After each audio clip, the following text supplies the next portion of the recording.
live on ABC's KMET 1490 AM.com. Your number one spot right here for news and talk on the West Coast. I thank everyone for tuning in this morning. On the telephone line, I welcome to the program a legendary former Boston Red Sox right-handed pitcher who played for the Boston Sox from 1982 to 89. We welcome in Dennis Oil Can Boyd. Dennis, Brian C., honor to have you. It's a pleasure to be on with you. How you doing out there? Everything's good, man. I remember watching you as a teenager, so this is a thrill for me, Oil Can. You're trying to make me feel old. You said as a teenager. That's a long time ago. You sound young. You sound young, and I saw you at a show, a card show. I mean, you look great. So let's start. 1980. 1980, you were playing for the Penn League, all-star pitcher, selected by the Red Sox June that year, amateur draft. Take us back to 1980, Dennis. How did the Red Sox find you? How did the Red Sox hear about you? Well, basically, after I came out of high school in 77, I was recruited to go to Jackson State University, where Deion Sanders just finished up a small coaching career at Jackson State University. And out of Jackson State, I excelled over there for 3 years. In 1980, the Red Sox came calling and drafted me in the 16th round, and I went on to play in the New York Penn League rookie baseball at 20 years old. So I went up there, and like I said, I turned in a really good ball season. It was a very different experience coming from a small town boy, down, small town from Mississippi, going back east, going up north, and experiencing baseball in a very different way. Getting a chance to play with elite ball players from all around the country and out of the country. First time experiencing playing with Latin ball players. It was really, really good. The whole thing about it. Just wasn't ready to take the challenge of, being, I would say that, well, being a black ball player and being drafted by the Boston Red Sox was just, indifferent within its own, because, the Red Sox organization was known to have been, I would say at the time, and what I heard about the organization, that, it was this racist organization, so I said, I'm going to sign the contract. I'm going to play. So I went on, and I experienced something very, very unique. I found out that it was just professional baseball, and you go in and do what you got to do, and you'll get an opportunity one day to play in the major leagues. And that's how I started out. First year, little bit nervous, didn't really know what to expect. The most important thing that I learned was to trust your ability and trust yourself, and understand that I was very capable of becoming a Major League Baseball player. So I really came in with a very high-strong attitude. I would say slightly cocky. I think that I had to be for my talent to be shown. I wasn't big in stature.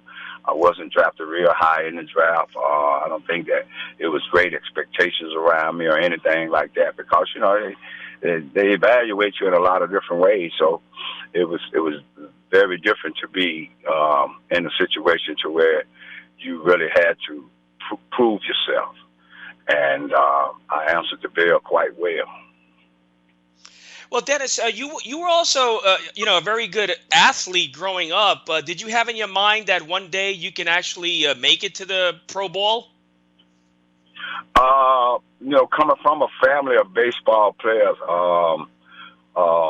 having several brothers and some uncles, and, dad, and, played Negro League baseball, I knew that I wanted to play professional baseball. But the way I looked at it was that I wanted to play where the best was. I really didn't think about, like it is today, so commercialized and everything, and how the spectrum of being a professional athlete is. I didn't really look at it like that. I just knew that I wanted to challenge my ability. I wanted to see if I could reach the highest level because I felt like if given that opportunity and the privilege of being able to become a professional baseball player would be a very special thing to do.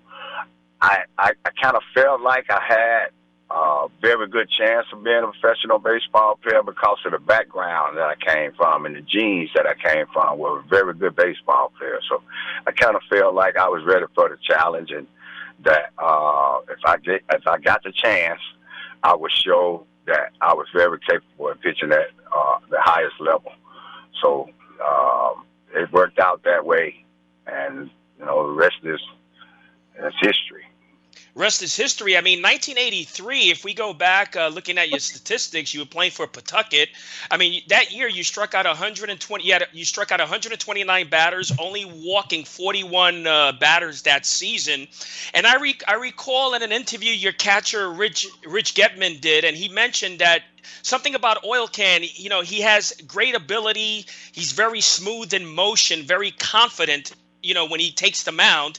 Where did that confidence develop? How did you develop that confidence in you?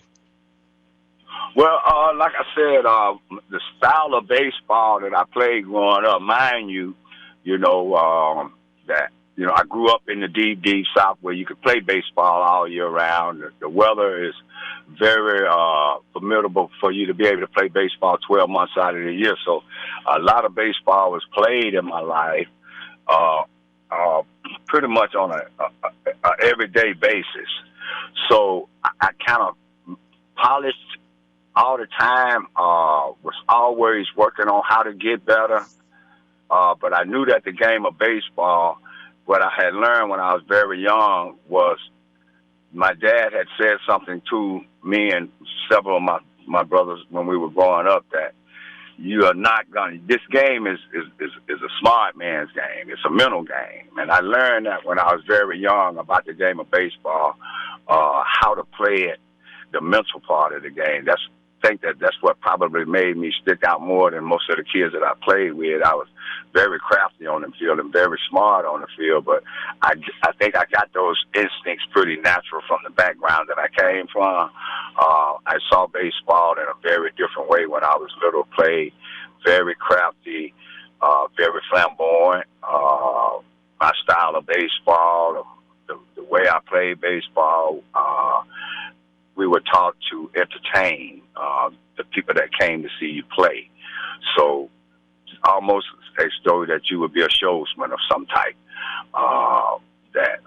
You have to have an air, you have to have flair, you have to have tenacity, you have to have spunk.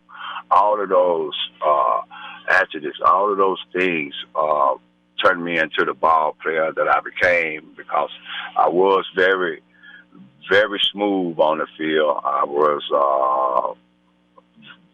would say my talent and my stature and my size, I played bigger than what I was. I had a big heart and I had a big mind for the game. So it made me stand out. My style of baseball and my flamboyant way of playing baseball was because of the whole sandlot baseball that I grew up playing as a kid growing up. Not playing integrated baseball probably most of my life, seen a lot of sandlot baseball and played a lot of sandlot baseball and saw a unique way of playing baseball. I don't know if you ever seen the movie Bingo Long and the Traveling All-Stars. No, I never seen that one. Where you want to see that. It's a black movie that portrays black baseball, and James Earl Jones and Richard Pryor, et cetera, was in the movie, but it depicted baseball back in the day and the showsmanship of what Negro League baseball was all about. And that's how I learned to play baseball, and my style of baseball and the charisma and the things that I had on the field came from seeing that baseball played in front of me that they would probably call today hot dogging, But I was a hot dog. No doubt about it. We're talking with pitching icon Oil Can Boyd, who's with us this morning. Oil Can, June 3rd, 1983, you compile your first winning game in your Major League Baseball career against the Twins. Do you remember that game well? I remember it real well. I remember Gary Allison catching that ball game, and I want to say I went maybe 6 2/3 or something like that to get the win, the very first game. And I remember, I want to say, if I was right, if I can remember right, I want to say I gave up a home run in that ball game too to Kent Herbert, and after that, that was my rookie campaign, back and forth from Pawtucket, getting your feet wet, get to the major leagues, show that you can, be here, stay here type thing. But at the same time, it's a business. So, somebody has to go down or some kind of option. Some has to take place where you'll get a chance to get into the pitching rotation and stay into the rotation. And that's what I wanted to do was I wanted to be a starting pitcher. I had been a starting pitcher from Little League all the way until I played professional baseball. So they recognized, I guess, in baseball that how mentally intact I was about the game, that I was credited to being able to throw a lot of different pitches up to the plate, be very deceiving up to the plate, be very crafty, perplex the hitters in all kind of ways that would make me a very valuable starting pitcher in Major League Baseball because I was able to go out and give quality innings all the time because I worked smart and I was about getting the hitter out, and that's what it was about. And with as less pitches and less effort as I could. Oh, no question. Very smart. And, Oil Can, I knew you were special in 1984 when you pitched your first major league shutout against the powerful Tigers that year, who finished in first place, by the way, on the East Coast. Mm-hmm. Do you remember your first major league shutout? Yes, I do. Against a very, very good lineup of the Detroit Tigers. I can remember basically from 1 to 9. I was that night. I was throwing the ball very, very well. Facing a great lineup, World Series champs at the end of the season. But to go up against Les Parrish and Lou Whitaker and Alan Trammell and Chet Lemon and et cetera, Kirk Gibson, they had a great lineup. And, to throw my first major league shutout, people don't realize how hard it is to throw a major league shutout. It's really hard to go out and shut down a Major League Baseball team. So I knew that I was very capable of going out and pretty much every day give my team a chance to win every time I took the mound. So, and my team felt like that about me. They know that we had a chance to win. The ball game was going to always be close enough. Either it could go one way or another way, but if Dennis went out there and did what he know how to do, we got a chance to win every day. So, throwing my first major league shutout against the Detroit Tigers led into throwing 9 or 10 more major league shutouts. That was a season that was really, really good. I felt like I should have won more ball games. I'm not one that would claim anybody. I was out there I was going through. The thing that I wanted to do was be out there 9 innings. That was the whole thing about me. I wanted to complete ball games. I wanted to, if they gave me the ball that day, I wanted to end the ball game. That's the way I was about it. And it was straight by business. And then being able to pitch on the biggest stage in the world against the best hitters in the world, playing in the best cities, the best stadiums, the best everything. It was just good to be on that stage and a part of my life. It was good. Oh, and I would even go on record saying from 1984 to 86, those 3 years, you were the most, in my opinion, the most solid pitcher in the American League. I mean, in the National League, it was Dwight Gooden for me those 3 years. In American League, it was Oil Can Boyd. In '84, you emerged as the ace of the Red Sox. I mean, you ranked one of the top 12 pitchers in the American League that year in strikeouts and wins in the American League. So you were the most dominating pitcher, in my opinion, from those 3 years, '84 to '86. I really appreciate that. Looking back at those years, I would have liked to have been, fully healthy. Even though, I pitched really, really well in all 3 of those years, I really think that I was capable of winning anywhere from 17 to 20 ball games in those 3 years. Even though, I won 15, 16 ball games, I still felt like I was a 20-game winner. I felt like, from hearing from my manager, John McNamara, probably gave me one of the best compliments that you could probably ever hear as a ball player, when he had said that he had been in the game for a long, long time, and he had been managing in baseball over 20-some-odd years, and he said that I was in the top 5 pitchers that he had ever managed in his whole career. And then when I look at all the people that he didn't manage, and I'm in the top 5 people that he didn't manage, and he didn't manage over 1,000 pitchers, that's all right, man. You know what I'm saying? That's all right. So, to hear your manager speak that highly of you. Yeah, I mean, Dennis, by 1985, if we go back, you got to remember, I mean, the newspapers were saying that you were the greatest pitcher since Louis Tiant the Red Sox had. Yeah, they did say things like that. they did make comments that, when I showed up on the scene, and mind you, I don't even know if people still know today. I'm glad you got me on here.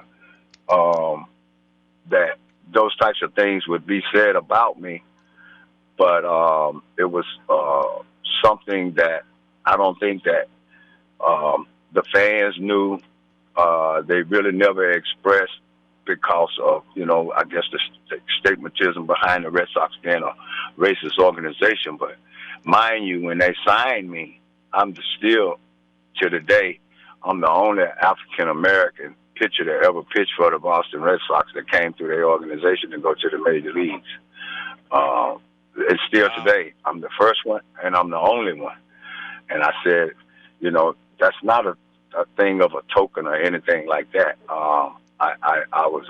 That means that I was a really, really exceptional pitcher for that to had take place.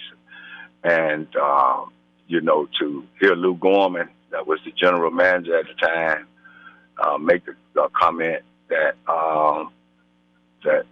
Dennis was very, very special in what he did. And if you were going to pitch for the Boston Red Sox, being a man of color, you're going to have to pitch like that.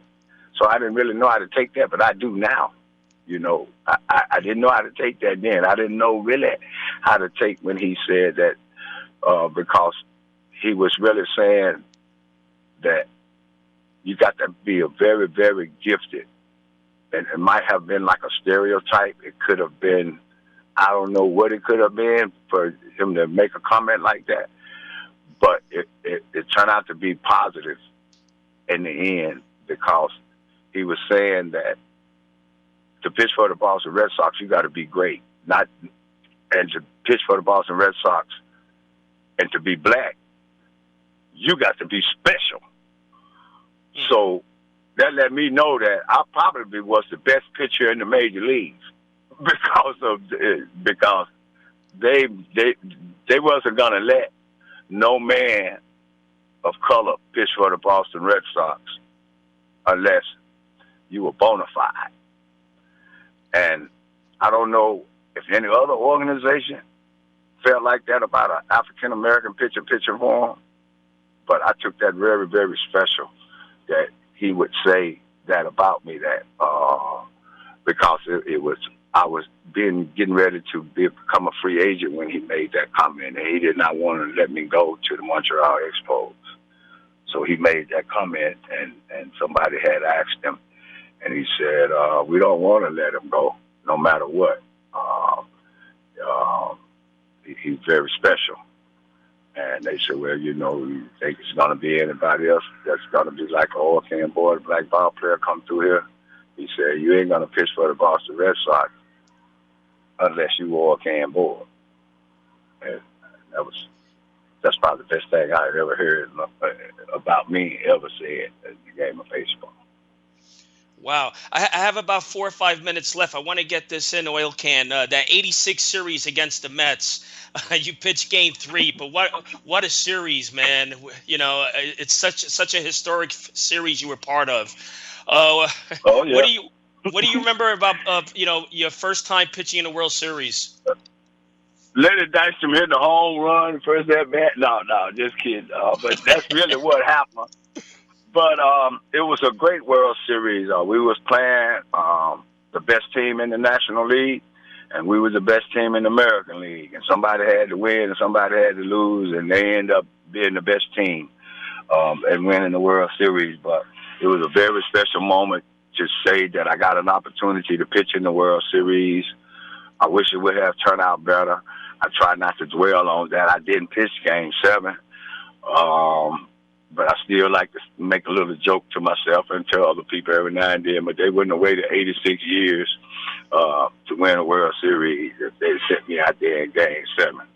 I felt like I could have beat God out there that day. I felt good, and I felt confidence about myself that I was going to win the World Series for the Boston Red Sox, and it didn't turn out like that. But it was a really great year for all the ball players that I played with and played against, and I congratulate the New York Mets for being the World Series champs in '86, and I congratulate my guys for being the runner-up and playing a really good World Series against the New York Mets. But they had a really good baseball team. They really did.